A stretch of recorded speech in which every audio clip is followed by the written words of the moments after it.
And welcome back. Thank you so much for joining me in today's video. I appreciate you. Today's video is based on Redfin's latest housing market update that was just posted yesterday at the time of filming this video. So in today's video, I'm going to touch on home prices, housing inventory, home sales, and of course, much more in today's video here. So let's go ahead and dive right in. I do not want to waste your time here. This is actually covering the 4 weeks ended June 11th this year. One thing I actually really like about Realtor.com's data as well as Redfin's is we have a snapshot of what's happening more or less right now, because we're not going to see May's numbers for about a week from the National Association of Realtors, but Redfin's providing updates through June 11th this year. So let's first talk about home prices. So the median home sold price, again, every real estate market's different, right? But on a national level, the median home sold price was just under $382,000, $381,169 to be exact, down 1.1% from a year ago, the smallest decrease in more than 3 months. So the year-over-year change, a decrease of 1.1%, is the smallest decrease in about 3 months. Price declines have been shrinking for the past 7 weeks as well. Keep in mind though, this is talking about year-over-year changes and not changes on a monthly basis here. In fact, look at this right here. So here's a look at the median sold price according to Redfin this year compared to 2022 here. What really caught my attention regarding this is that home prices have been absolutely skyrocketing this year. Not the same rate we saw in the spring months last year, but last year this time we started to see an increase in prices, but they have started to level off after the 4 weeks ended June 19th. Whereas this year the trend line is actually steeper compared to last year over the past several weeks here. But when talking about how home prices have been shrinking for the past 7 weeks, that's not really the case when looking at month-over-month changes, or I should say week-over-week changes here. Because ever since February, when the median sold price was $343,000, prices have been increasing. Now again, they're up to $381,000. This means that home sold prices have increased by about 11% ever since more or less February this year, even though they're down compared to 1 year ago, down by about 1%. So one more thing I do want to mention regarding prices nationwide is that each and every year, we tend to see a peak in home prices around June each year, right? So last June was the all-time record high at $387,000. And again, right now, prices are around $381,000. So last year, of course, home prices were decreasing big time because rates went from 3% to 7% in a very short period of time. Rates more than doubled in less than 1 year, which is just absolutely insane.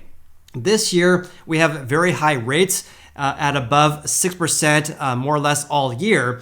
We're not seeing this sticker shock like we did last year. So if I had to guess, just kind of putting my real estate market fortune teller hat on, I would imagine that we're not going to see this giant decrease in prices like we saw last year, because again, last year rates were absolutely skyrocketing, whereas this year rates are still very high, but not skyrocketing like last year.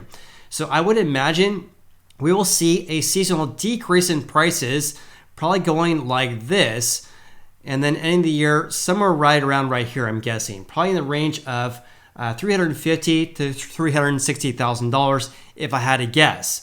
That's assuming that we're going to see relatively low inventory levels like we're seeing right now, and of course high rates as well at around 7%. But of course, I'd love to hear from you guys as well. What do you guys think about home prices this year, and what are home prices going to be at the end of this year here? So please leave me a comment below.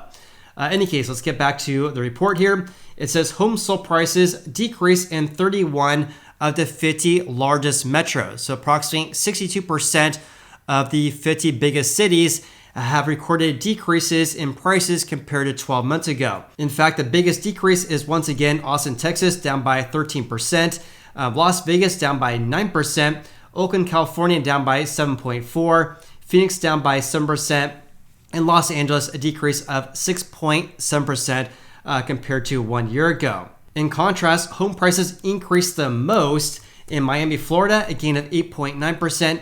Cincinnati, Ohio saw a gain of 8.3%. Fort Lauderdale, Florida, a gain of 6.1%. Milwaukee, Wisconsin, increased by 5.9%.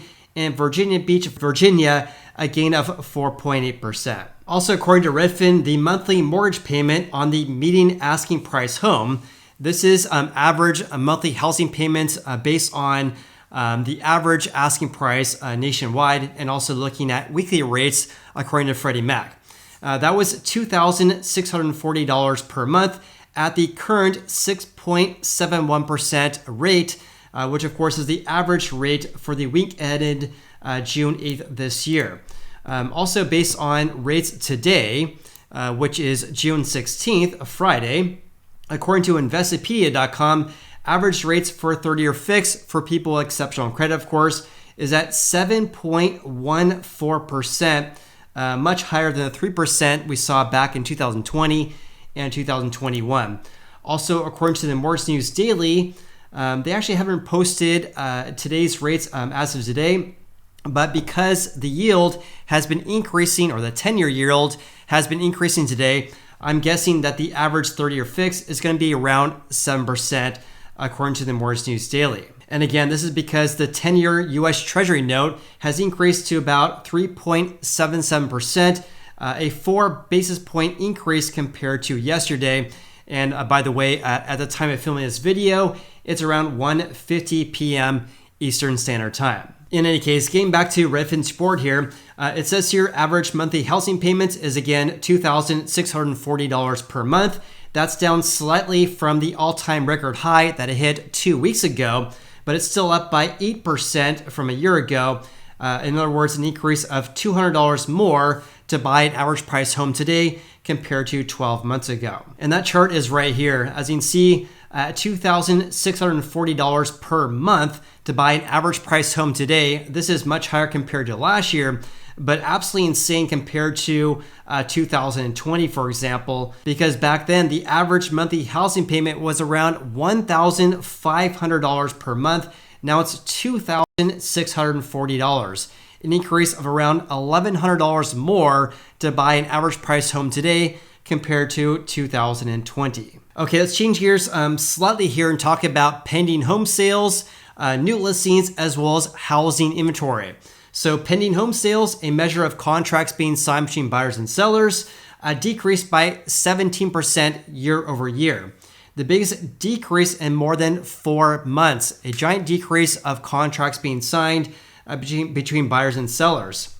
Also, as they've been reporting to you guys for over a month now, we're seeing a huge decrease of new listings, but also decreases in each of the 50 largest metros regarding pending home sales as well. It says here pending home sales fell in every single one of the 50 most populous metros that Redfin analyzed here. In fact, it decreased the most in Providence, Rhode Island, down by 31%. Portland, Oregon decreased by 29%. And then Milwaukee, Wisconsin, down by 28%. Seattle decreased by 27%. And San Diego fell by nearly 27% as well. And as I mentioned as well, each of the 50 largest metros saw a decrease of new listings as well. So overall, nationwide, new listings decreased by 23% year over year, roughly on par with the decreases over the past 2 months. So new listings fell the most in Phoenix, Arizona, down by 41%. Las Vegas fell by 40.5%. And then after that was Oakland, California, Seattle, and Anaheim, California as well. So here's a look at pending sales this year compared to years past, going back to 2020. So right now there's around 87,000 pending home sales over the previous 4 weeks. At this time last year, there was over 100,000, also over 100,000 in 2020, and around 115,000 back in 2021. So a huge decrease of contracts being signed over the previous few years here. But not only are we seeing a decrease of pendings, but we're also seeing a huge decrease of home sellers listing their houses for sale, again down by 23% year over year. only around 91,000 new listings over the past 1 month, far less than the approximately 120,000 we saw in 2022 as well as 2021. This, of course, we're missing approximately 30,000 new listings over the past 1 month when comparing levels over the past couple of years here. Now, because we've been seeing a decrease of contracts being signed as well as new listings, housing inventory has been falling. So according to Redfin here, active listings, or the number of homes for sale, is down by 6.3% year over year. Also below levels in 2021, which is this blue line right here as well. But still, having said that, we're still well below 2020, when in 2020 this time, there was actually just under 1.1 million homes for sale. Now there's actually less than 750,000. Redfin also reported that the month supply is only at 2.6 months, down greatly from the 4.5 months we saw in February, but still a little bit higher compared to the past couple of years, because at this time last year, the month supply was around 2.2 months. Now here's an early sign of home buying activity right here, because the percentage of houses that went under contract within the first 2 weeks of the home being listed for sale was 33%. As you can see right here, ever since June really, this percentage has actually been going down, just like it did in 2021 as well as 2022. So I would imagine this has to do with seasonality, where we tend to see a decrease of home sales in the second half each and every year, but also due to the fact that we have a lack of houses being listed for sale, and of course a lack of housing inventory. But on top of that, we have rates at around 7% right now, which is causing this huge housing affordability issue in the US right now. Let's also talk about how fast or how slow homes are selling right now. This is because the median days in the market is at 28 days. This is lower than 2020's levels, but higher compared to 2021 as well as 2022. Because back then in 2022, days in the market was approximately 19 days. Now it's 28 days. And lastly, let's have a look at the average sale price to final list price ratio, which is at 99.9%. This number right here, or this share, has been going straight up ever since mid-February this year, which is normal. But look what happened last year this time. By the way, this is a lagging indicator though, right? So at this time last year, the ratio was going down. It really peaked in May when rates surpassed 5% for the first time in 2 years. Whereas this year, the share here is basically going straight up. And by the way, at 99.9%, this means that on average, houses sold for about 0.1% below their final asking price. In other words, houses on average selling very, very close to their asking price, whereas last year this time it was going down, but still much higher compared to the levels we have right now. Last year this time, the ratio was around 103%, meaning houses on average selling for about 3% over asking. Now they're selling for about the asking price on average. And with that said, please comment below with your biggest takeaways from today's video. Also, if you guys got any value out of this video whatsoever, then please hit the like button. I greatly appreciate that. Of course, I appreciate you. Hope you guys have an awesome day. I look forward to seeing you on the next video.